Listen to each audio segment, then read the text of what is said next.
I just want to say thank you to everyone who watches my YouTube channel. And if you don't think a Savannah monitor will play tug of war, you're wrong. Because they will. And they're actually really good at it.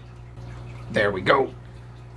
So if you guys like my videos, ooh, he's strong. Please go ahead and leave a like. That helps grow my channel. Also, please comment on my videos. I love interacting with you guys. It's a lot of fun, and I get to answer questions and see that you guys care. And if you're not a member of the family, you can go ahead and subscribe. It's free. It helps me grow the channel even more. And I've listened to you guys, and I do have a Patreon down below. Oh, alligator death roll. So please go ahead and like, comment, subscribe, bell icon. Hey everybody.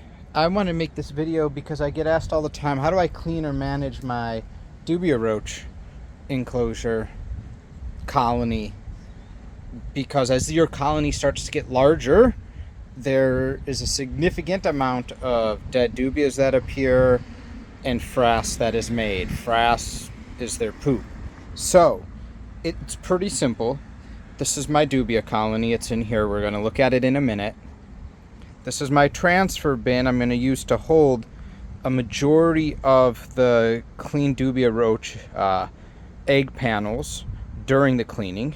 And then I just have a garbage bag, chlorhexidine, a scoop, that's an old scoop for carving pumpkins, and I have some paper towels. It's a little windy, so hopefully the wind doesn't mess up the audio, and I just got some paper towels in my pocket, so not a big deal. So we're going to take this lid off. Now, purposely because I was going to make this video, I allowed the frass to build up about double what it would normally be, because a lot of people have been in trouble when they get a big colony and they start to get a large amount of frass.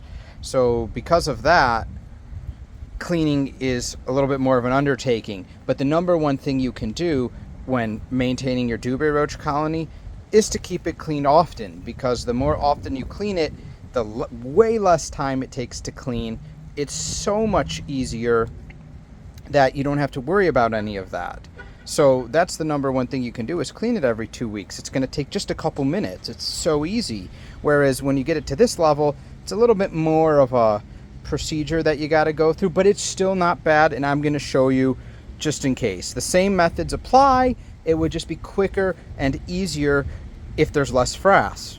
So the first thing, I'll tell you why I like to do this outside, but you can do this inside under a light or things like that, is I put all of the colony into the sunlight. So dubias do not like light. Because they do not like light, they will, because they don't like the light, they will cower and hide away from it. And that's actually an important thing. So here we go. We slide this into the light. Now, majority of the frass is on the bottom. That's normal, but your egg cartons do hold some frass, even though you have them be upright. So the first thing you can do is take your egg cartons and just give them a shake like this.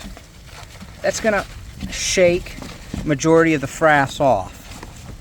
The dubias that are alive are gonna retreat now to get underneath. That's exactly what we want. We want them underneath and inside these cartons. And then I'm gonna pull the exchange bin right here. So first thing we're gonna do is we're gonna get what we use for food and water holding out of there. I'm just gonna dump this onto the lawn. It's just got some remnants of what I use for dubia food, and we'll drop those right there.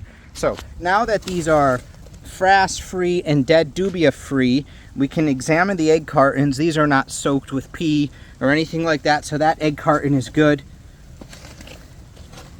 Egg carton is good. Egg carton is really good. If the egg cartons were old, and I just replaced these last time, but I always look at them because you don't know at what rate they're going to deteriorate down. You replace them. You buy them on Amazon. You can get them wherever. You get them in a pack. Now, this is where you get your hands dirty. You guys know I don't wear gloves. You can do whatever you want. Wear gloves. Use a spoon. It doesn't matter. The frass is dry. Get over it. We have a lot of frass. We have a lot of dubias. What we're going to do is we're going to scoop all, like a majority of this frass to the center here and make a center line. Because people will say, how do I separate the live dubias from the dead, from the frass? Well, the live ones can't, they won't stay in the center, and the dead ones can't move. So we're gonna come and we're just gonna scoop frass from the bin,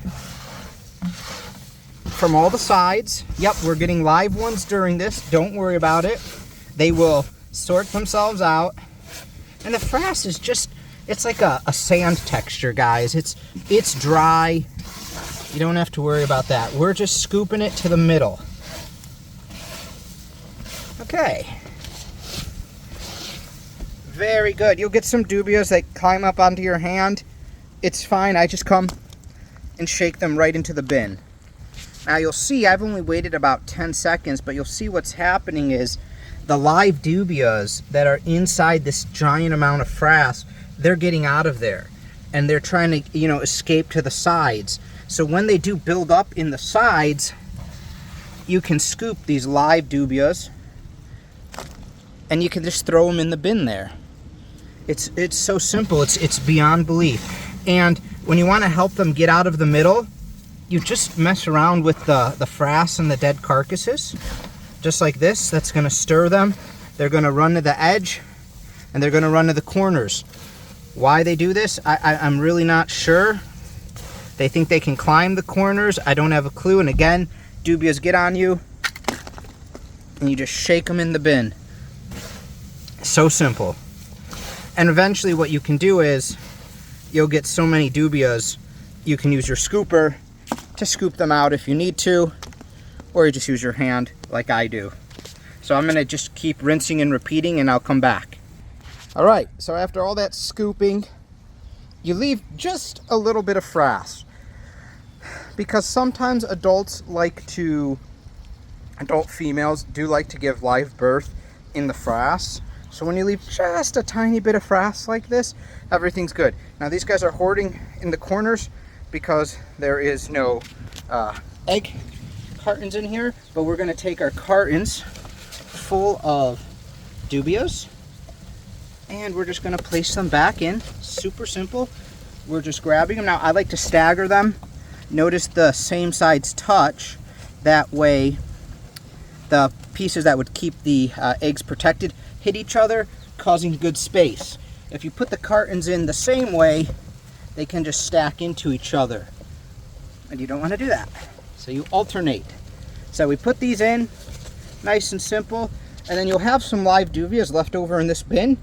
I'm just going to take this bin, dump it in there, food, water bowl, boom, boom, done. Super simple. Take care, everyone. Thanks for watching. Thank you guys for supporting my reptile rescue family.